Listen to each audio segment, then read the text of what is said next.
Kisah mualaf berjalan 1000 kilometer untuk mencari Tuhan. Julien Drollon adalah seorang mualaf asal Perancis. Dia adalah mantan reporter internasional dan penyanyi sekaligus penulis lagu. Selama pencarian jati dirinya, Julien telah pindah ke beberapa agama, mulai dari Buddha, Kristen, dan yang terakhir menjadi seorang Muslim.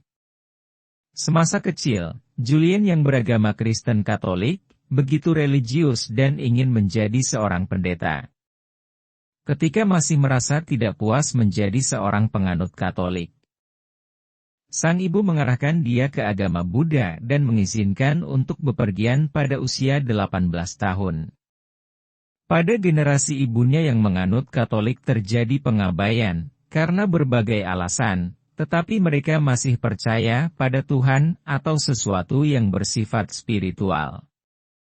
Dan pada tahun 1990,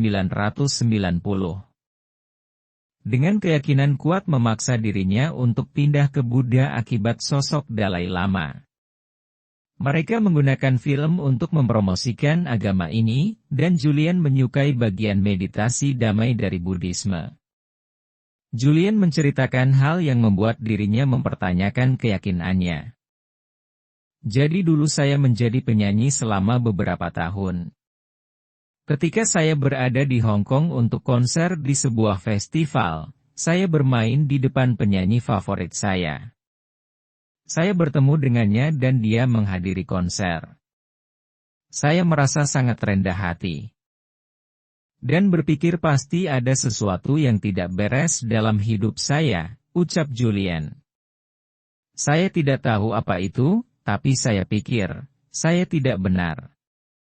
Tiba-tiba sesuatu membuatku sadar. Saya memiliki kehidupan yang baik dan segalanya. Tapi ada sesuatu yang hilang dalam hidupku. Saya tahu tidak menjalani hidup dengan cara yang benar. Saya tidak bisa mengatakan apa itu jadi pemicunya, tambahnya. Saat menetap di Hong Kong, dia mengadakan konser. Berusaha menghibur dan memberikan penampilan terbaiknya. Konsernya sukses. Pujian pun terus mengalir atas penampilannya di konser itu. Ternyata, pujian tidak juga membuatnya bahagia. Kehampaan kerap menyelimuti hatinya. Julien pun terus berpikir apa yang harus dilakukannya dengan kekosongan hati yang dideranya. Tidak ada ketenangan dan kedamaian yang dirasakannya. Tekadnya untuk mencari ketenangan dan kedamaian belum didapatkannya. Dalam kehidupan seorang penyanyi tentu menjumpai banyak orang. Orang-orang yang tidak benar dalam lingkungan kehidupannya. Ini tidak benar, akunya dalam hati. Ternyata, ujian dan materi yang berkecukupan itu tidak membuat hidupnya tenang. Apalagi, dia menyadari apa yang menjadi cita-citanya dan berkiprah di negeri orang dalam mengembangkan bakatnya sudah diraihnya. Dan dia pun menyadari, kehidupan yang dilaluinya tidak membuat dia bahagia. Kehampaan itu terus menghantuinya. Suatu hari, dia merenung dan menyadari kenapa ketenangan itu belum juga didapatkannya. Akhirnya Julien memutuskan untuk berjalan ke berbagai negara yang disebutnya dengan berjalan 1000 kilometer. Aku tetap saja tidak tenang meski aku memiliki banyak materi dari kerja kerasku dengan bernyanyi, ujar Julien. Untuk menghilangkan kegalauan hatinya, Julien pun memulai perjalanannya. Aku mulai menyusuri perjalananku dari perbatasan utara Spanyol menuju pantai barat Spanyol.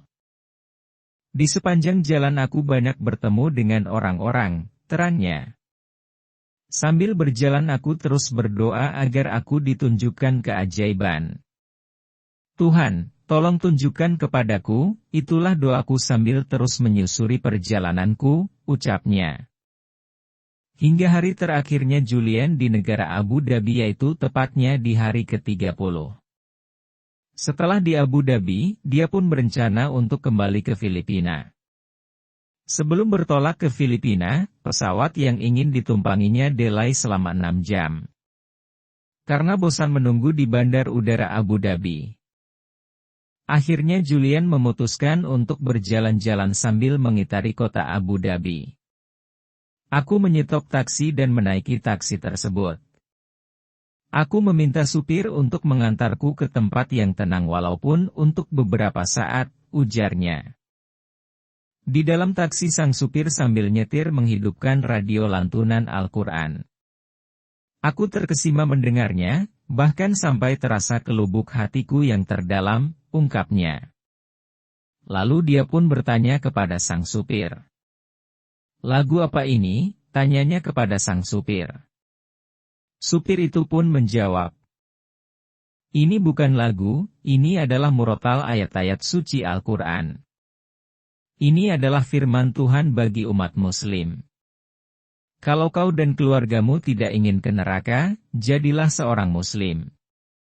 Islam akan membimbingmu, ucap supir itu. Perbincangan mereka berdua pun berlanjut tentang Islam. Perkataan supir itu terus melekat di dalam pikirannya. Aku berpikir Islam itu hanya agama orang Arab.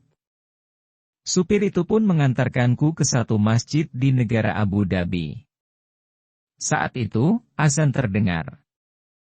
Aku terkesima mendengarnya, begitu indah terdengar.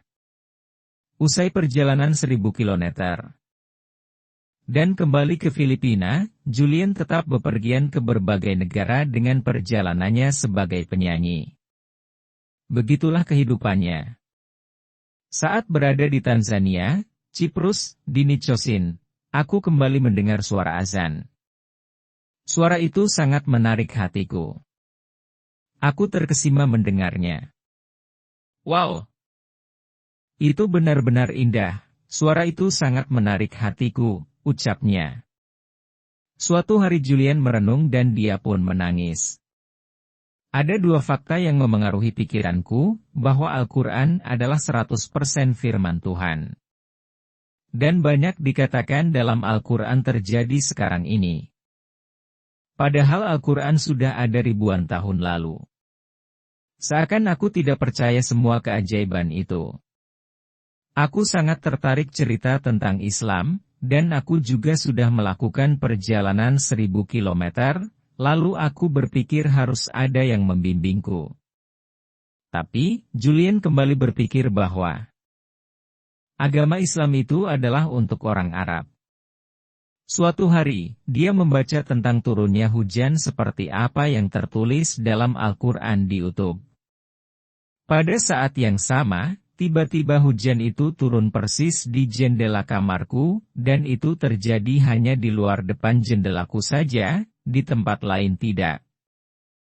Dan itu hanya 10 detik saja, aku tinggal di lantai 30. Aku pun menangis, ini adalah satu keajaiban. Tuhan telah menunjukkannya padaku apa yang aku inginkan. Aku merasa sangat diberkati, ucap Julian. Di saat-saat aku masuk Islam, aku mendengar ceramah Ustadz Yusuf Estes, warga negara yang juga masuk Islam. Lalu seorang kulit hitam bertanya kepada Yusuf Estes tentang apa perbedaan Al-Quran dengan Bible, lalu dia menjelaskannya. Setelah itu, aku berkesempatan untuk menemuinya. Aku pun menemuinya untuk menanyakan tentang Islam. Selama 30 menit. Dia menjelaskannya kepadaku, saat itulah aku bersyahadat. Momen itu tidak dapat kulupakan, aku seperti mendapat miliaran berkat dari Tuhan, jelas Julian. Setelah dia memeluk Islam ada seseorang yang mengatakan kepadanya, "Kamu baru masuk Islam. Coba kamu katakan kalau kamu bukanlah seorang Muslim, maka aku akan memberimu uang miliaran," cecarnya. Aku tidak bisa, sekarang aku adalah Muslim, karena kebenaran sangatlah mahal. Aku tidak membutuhkan itu, jawab Julian. Sekarang ini Julian tinggal di Malaysia bersama istrinya yang juga warga negara Malaysia. Dia dan istrinya menjadi pendakwah di sana dan mereka berdua bertekad akan terus berdakwah.